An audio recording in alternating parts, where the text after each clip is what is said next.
Hi, Michaela. Hi, Steve. Well, today we have another AMA, Ask Michaela Anything. And the question goes like this. I just listened to Michaela and Steve's recent podcast episode on morning routine and wondered if Michaela might talk about her evening routine also.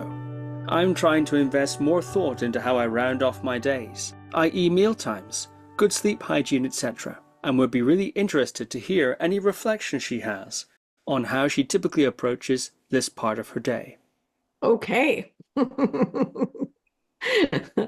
It was very funny. Somebody asked somewhere on a comment, where do I have time for normal things like relationship and rest? Because it sounded a bit like all I'm doing is practices. But of course, we're talking specifically about the first few hours of the day in the last one, and in this one, the last few hours of the day, as it comes to practice and health and good sleep hygiene.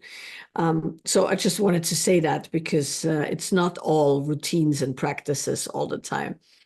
But with that said, I did have to really create an evening routine, not so much because I wanted to, but because the online teaching during the pandemic, particularly, and our general schedule when we're on the road means that sleep becomes super important because not only because sleep is super important, but because of jet lag and teaching requirements and things like that. So I think the most surprising thing to me when I started on evening routine, morning routine, was that good sleep starts in the morning. And the reason for that has to do with these cells in our eyes that can detect light. And they can not only detect light, they can detect the color and the angle of the light. They're called melanopsin cells. And those cells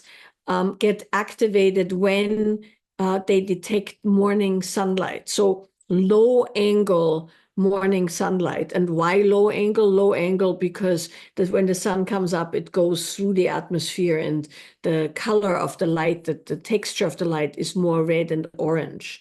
And then as it goes up into the sky, it gets brighter and more blue. And then as it comes back down on the other side, meaning sunset, it gets all these beautiful orange and yellow, golden hues that we all love so much when we see a sunset.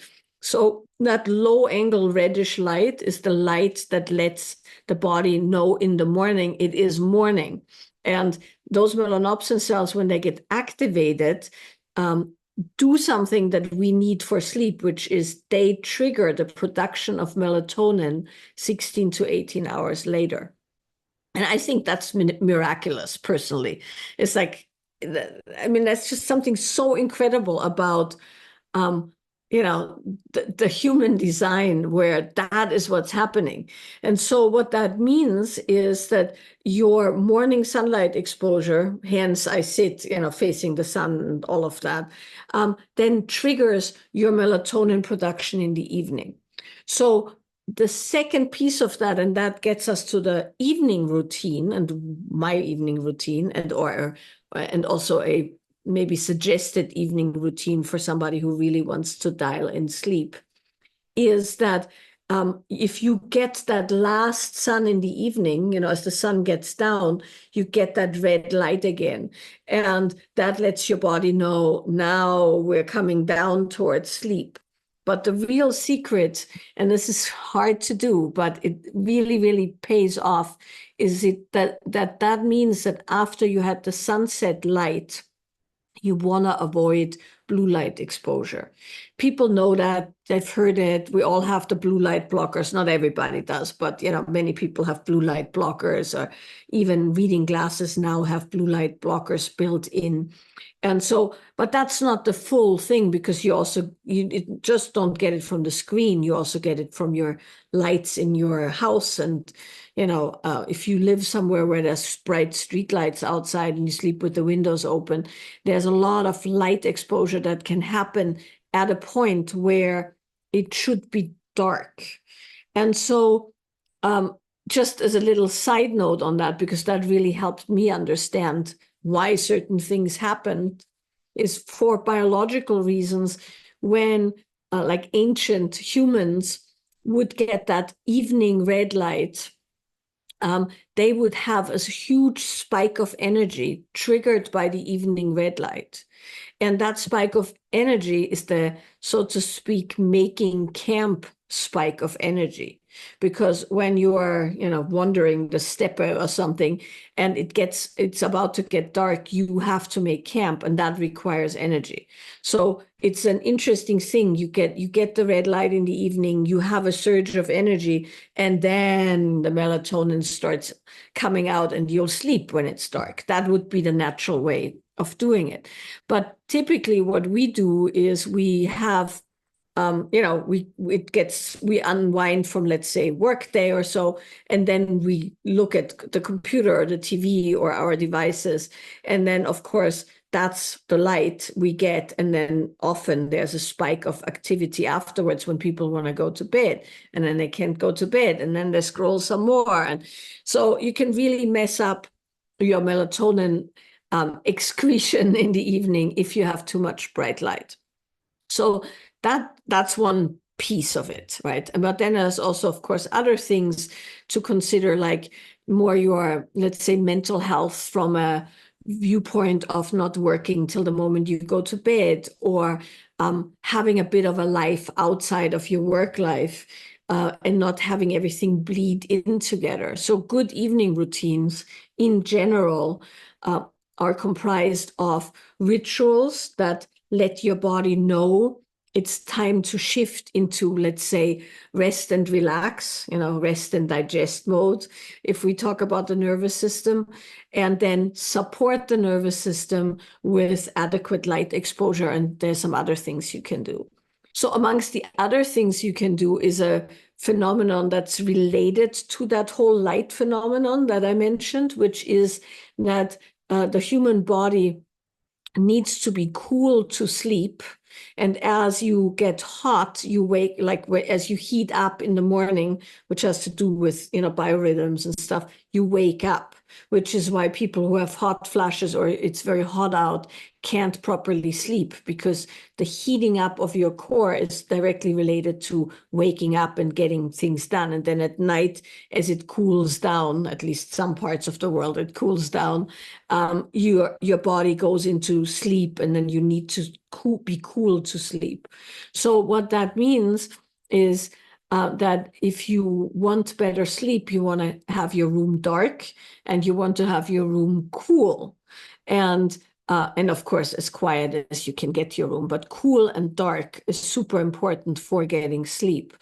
And then the interesting thing, and this is something I always find fascinating in that way, is that a hot bath actually cools you down, and a cold dip heats you up, which is why you should do cold dips, cold dip immersions or stuff like that in the morning, because as you get cold on the outside, your core actually heats up, and then that gives you more energy. And in the evening, if you have a hot bath or shower, your body detects the heat, and the core actually cools down, which allows you to slip into sleep better. So those are some of the things that feed into my evening routine. So my personal evening routine is that I eat nowadays very early, way earlier than I would like to, essentially, because I've realized for myself, this is totally my personal thing, that I sleep way better if I've had at least 2 hours between eating and going to bed. And since I have to go to bed fairly early because of the schedule I keep, I eat like around 5 or 6 latest. And then that gives me enough time to digest and do some other things. So I eat early, and then I try these days, because it's summer and it's nice out, we can go for walks till fairly late in the evening. I try and move after I've eaten, so that my body kind of gets that momentum for digestion. It just feels really nice to move after I've eaten. So I typically eat and then either do some gardening or go for a walk. And then as it gets darker, I keep my house lights really low if I even have them on. I have this thing on my phone. It's quite interesting. I'm going to show this because it's so fun. You can do a shortcut. We can probably post that shortcut. You can do a shortcut where you do this, and then your phone. So I do it like 3 clicks, and my phone goes red. So I turn my phone red, which means I don't get the blue light at all. And that also means if I do wake up at night or something happens, I'm not getting the light into my eyes. I have a red light, night light in the bathroom, and I have a red lamp on my nightstand, so that I don't get light. So and I like it because it's pretty, and then I like candles, which is also pretty, and it doesn't give you that thingy, that kind of spike. So we've talked about this before as well. I lock myself out of my email. I lock myself out of my Instagram, which is the only thing I still use. I try not to watch movies or stuff like that at all in the evening anymore. I've gone back to good old-fashioned reading, often by candlelight in a bathtub. And eventually, typically what I do is I sit out as as it gets dark, because once again, I have amazing owls and I get to listen to them and see them fly. And once it's dark, I'll have a bath in the dark, more or less, and then I'll go and read and go to bed. And then that's that. And that's, not the most exciting evening routine, but it's made a huge difference in my well-being and my sleep and all of that. And then the last thing I do want to say is that one of the things that I've had to learn is that because I sometimes go to bed earlier than I naturally would, because I'm trying to actually be very good with regular sleep when I can, because of course, once we're on the road and teaching, that's not always the case. That often means that I lay down and I'm not immediately falling asleep. And I've gotten very good at just laying there and kind of progressively relaxing and letting my mind wander and not grab the phone or put the lights back on or start reading again. But I just let myself have that nice kind of step down till I feel that particular, shelf that you reach before you fall asleep. And I love falling asleep. It's just so nice.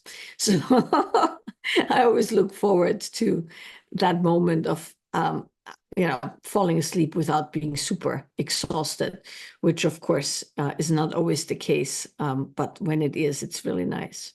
So, and then the other aspect, which I mentioned earlier, which is the ritual or the practice aspect, is that between kind of winding down and being outside and turning all the lights off, and when I get into the bath, I have a set amount of rituals that I do or practices I do.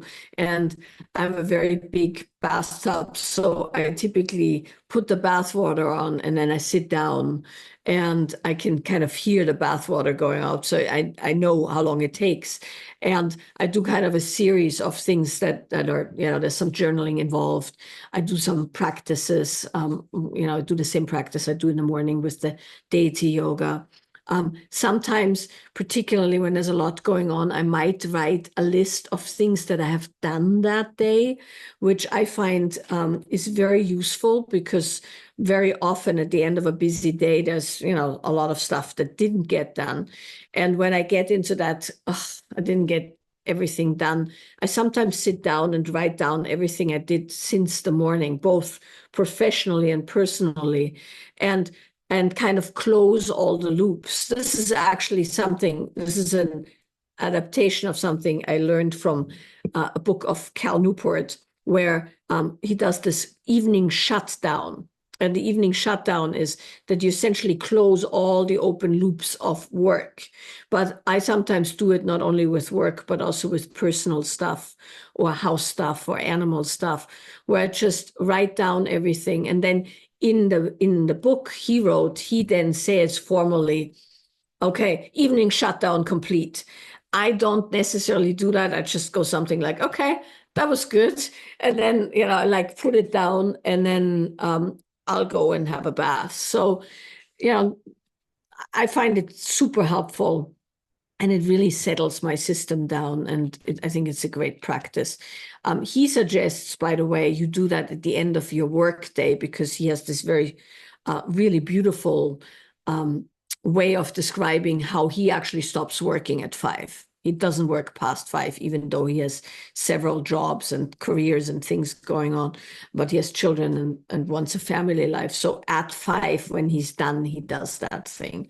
I do it as I'm, ending my day, because I don't have, work and life. It all is like one really quite interesting and fun conglomerate of things. So I do it at the end of the day. And then very often I notice that I don't have a lot of, there's no swirling thoughts after that. So it's a good and useful thing. Very interesting indeed. Thank you, Michaela. Thanks, Steve.